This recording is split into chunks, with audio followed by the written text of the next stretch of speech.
Hello, welcome to Online Book Club. My name is Chinelo. Today I'll be interviewing Mr. Steven Radich on his wonderful sci-fi novel, Letters from Another Galaxy. Here's a quick summary of the book. Letters from Another Galaxy unfolds a riveting tale that spans across galaxies and intertwines the fate of disparate beings. Bill is an ordinary inmate serving his time behind bars until an extraordinary event alters his destiny forever. Suddenly whisked away from Earth by a colossal spaceship, Bill finds himself transported to the distant planet Xerox, where he becomes a peculiar pet to the influential brewing family. Tasked with fulfilling their every whim, Bill's life becomes a whirlwind of entertaining and obeying, until a forbidden romance with the family's daughter threatens to unravel the delicate balance of power. Meanwhile, back on Earth, chaos ensues as several extraterrestrial races descend upon the planet. In the Australian outback, the Brahman, a scaly alien, seeks to trade for more than just goods. While in China, the zealots spreads its otherworldly religion among the populace. And amidst the towering skyscrapers of New York, the Nautica wreaks havoc, leaving destruction in its wake. As these disparate threads intertwine, the fate of Earth hangs in the balance. Will humanity succumb to fear and violence? Or will they rise to forge intergalactic connections that transcend differences?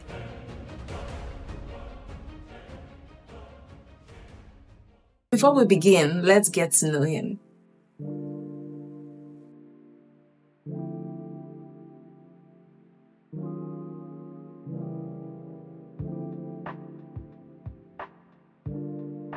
Okay. Hello, Mr. Radich. Welcome to Online Book Club. We're excited to have you here. Thank you. It's nice to be here. I think the concept of your book is a really interesting one, very unique. So I must begin by asking, what inspired you to write Letters from Another Galaxy? And how did you develop this concept? How did you come about it? Well, what inspired me was the arguments about colonization that we hear regularly in my country on behalf of the indigenous people of New Zealand, the Maori people of New Zealand. And there's an ongoing debate about how all of the consequences of colonization, how negative they have been for Maori people. And I was interested, I've been a student of colonization since university times. And there was a time when I thought it was just something white people did to black people, but I've since discovered people of all colors do it to each other. We invade and conquer and do terrible things to each other. But that inspired me to actually just place the behavior or the process of colonization, present it as aliens doing it to us, all humans, not just one race of humans doing it to another, but aliens doing it to elite, high culture humans, high-tech civilizations, not low-tech civilizations, and just show how to try and present it in a way that it's not emotional. You understand? It's just that's how these creatures. This is how it is, and there's raping and pillaging goes on, and that's humans have been doing that to each other for thousands of years. Okay. The world building in your book is incredibly detailed, the interactions between aliens and humans, the civilizations and all that. So could you take us behind the scenes and explain how you approach to developing this world? How did you develop the world in your book? Okay, well, I'm not sure whether it was an exactly a conscious decision that I made, but the only models we humans have is what we see around us in nature and into human behavior and behavior of animals and plants and insects and things like that. So I used that as my model for how these creatures would behave. And I assumed that they were rational, looking for food, shelter, the normal things for living things, normal behaviors for living creatures, animals, whatever. And I used like one of the creatures that invaded Earth is modeled on the, it's a dog-sized flying like a grasshopper or a locust. A locust is more correct, a locust. And they are big, intelligent, tool-making creatures, and they build termite sort of type nests. So I use the termite nest and snail shells as models for the structures some of these aliens built to live in or occupied. I think that's a very smart and cool place to draw inspiration from. Sorry, I love watching the television shows, nature shows, and especially in your continent of Africa, I love to watch lions and tigers, elephants and things. And the behaviors of these creatures where, the males are aggressive and competitive. And I used that as a model for normal animal behavior. All right. I'm very curious to know your answer to the next question. I'm pretty sure most of your readers would want to hear the answer to. If you had a pen pal from another planet in the universe, what kind of information do you think you'd be exchanging with them, and what would you want to hear or learn from them? I would want to know how to fly faster than the speed of time. How to get through space from one galaxy or one solar system to another in a blink, or quite fast. How do they do it? I think that's something NASA would like to know too. Since you'd like to learn how to move through space quickly from the aliens, then perhaps there's a place in space you'd like to visit. So if you could go to space, what planet or heavenly body would you like to see up close or visit? I would love to get a close-up look at a black hole. And that's because nobody ever has. And it's, I guess, physically, scientifically, according to our current levels of understanding, totally impossible. But I would love to get a close look at a black hole. Yeah, I think it would be really cool to be the first person to go close enough. All right, have you ever been inspired by something out of the ordinary, something a regular person wouldn't really consider? Yes. I'm very inspired by what's called particle physics or quantum physics. The way, for example, theoretically, if quantum physics applied to you and I, say we were of the same family, somebody could tickle me here in New Zealand and you'd feel it at the same time.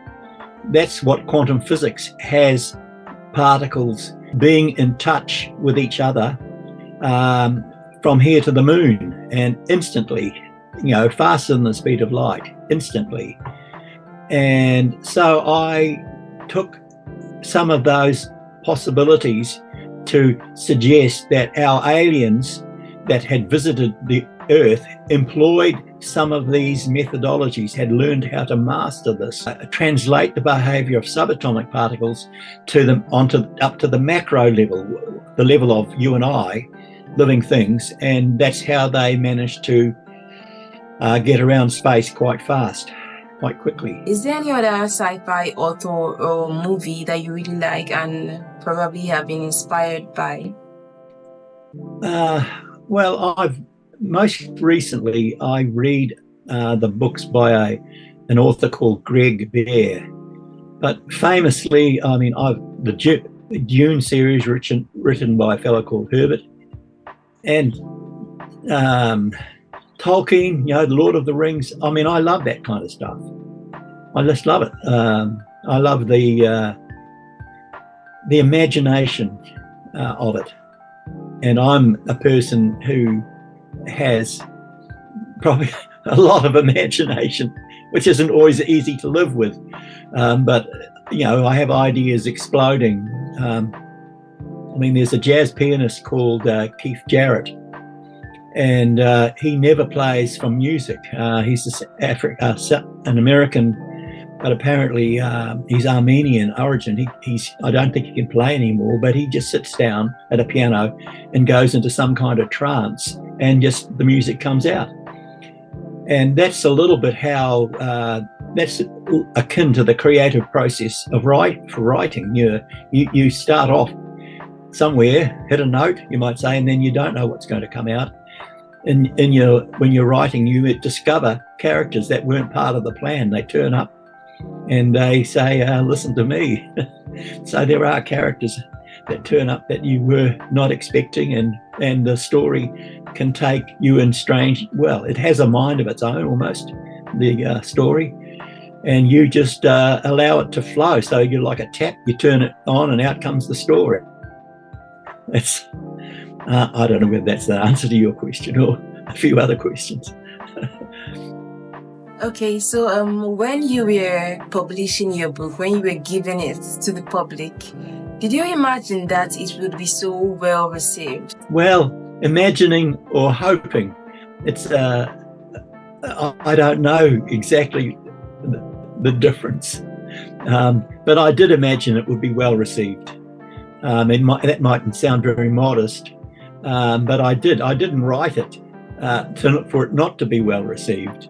I wrote it so that I hope that people would enjoy it and be challenged by it and enriched by it and entertained and provoked. And ultimately, my aspiration as a writer was that people would feel good about themselves after, good about being a human. It's okay to be a human after all. In your opinion, what's the greatest thing about being a writer? The pleasure I get as a writer is probably relationships with the characters and with the people you meet. And I think that was a question that was asked that I haven't really quite answered. I know from my travels, modest though they may be on Earth, the things that I have most enjoyed are meeting people from different cultures, different histories, and discovering our common humanity. And I find that really, really inspiring. When you scratch the surface, underneath us humans, we are so alike, and we have families and we have fears and we have hopes and aspirations and dreams and all the same. And so that's part of what I was imagining in my novel. We actually meet some aliens and get to know them and find out that actually they're not that different from us either. So my aliens are relatable. Then, and that was part of I didn't really answer that initially, but part of my aspiration, apart from the interest in colonization, was the default way majority of sci-fi writers and movies present aliens is that they're horrific, monstrous, and they just want to kill humans and wreck everything and destroy everything. And there seems to be, and we can't understand them, and we can't even see them half the time, and we can't communicate with them. They're just totally outrageous. And So I tried to have aliens that behaved rationally, and they mightn't do stuff that we like. We mightn't like what they're doing, but they're doing it for reasons that are appropriate to their biology or their needs as a species. To wrap it up, what messages or impressions do you hope readers take away from your book? And do you have any advice for aspiring writers of science fiction? It's embarrassing. Well, I don't know that I'm not that confident that I'm a great writer and that I'm in a position to give advice. But the only advice that informs or that I can think about is practice makes perfect for people who have aspirations in any field, whether it's be writing or in sports or intellectual pursuits. There's no shortcut to hard work and practice and practice and practice. So you don't become perhaps there are people who are born, in fact, there are people who are born with talents, it seems. But most of us, we have to work to get good at what to develop our talents. We have to practice and practice and practice. No shortcuts to experience. Now that's solid advice, breaks everything. All right, thank you very much, Mr. Radich. Goodbye. Night. I'm going to have a cup. I'm going to have a cup of tea now. It's the Englishman's morning tea time. Bye. We have come to the end of our interview with Mr. Radich. If you like science fiction, then click on the link to Letters from Another Galaxy in the description. It's a really good sci-fi, you will love it. Don't forget to like and subscribe for more book-related content and author interviews. Bye.